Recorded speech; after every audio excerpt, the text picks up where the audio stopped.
TNPSC ஜிஎஸ்ல 1945லேருந்து 1950 வரைக்கும் என்னென்ன நடந்துச்சுன்னு டைம்லைன் அப்படியே பார்த்துடலாம். 1945ல் தான் இரண்டாம் உலகப் போர் முடிஞ்சிச்சு. ஐக்கிய நாட்டு சபை யுஎன்ஓ ஸ்டார்ட் பண்ணாங்க. 1946ல் இந்திய அரசமைப்பு சபை உருவாக்கப்பட்டது.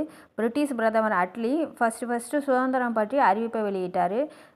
1947 ஆகஸ்ட் 15 இந்தியா சுதந்திரம் பெற்றது. மவுண்ட் பேட்டன் பிரபு கடைசி வைஸ்ராயனார். நேரு முதல் பிரதமரானார். இந்தியா பாகிஸ்தான் என்னென்னா பிரிவினை ஸ்டார்ட் பண்ணி பாகிஸ்தான் தனி நாடாக போயிடுச்சு. 1948 ஜான் 30 காந்திஜி படுகொலை. தெலுங்கானா கிளர்ச்சி 1948 ஸ்டார்ட் பண்ணி 1951 வரைக்கும் இருந்துச்சு. 1949 இந்திய அரசியலமைப்பு சபை ஏற்றுக்கொள்ளப்பட்டது. எப்போனா நவம்பர் 26 அன்னைக்கு. 1950 ஜான் 26 இந்திய அரசியலமைப்பு நடைமுறைக்கு வந்தது. டாக்டர் ராஜேந்திர பிரசாத் முதல் குடியரசுத் தலைவரானார். இந்திய உச்சநீதிமன்றம் நிறுவப்பட்டது.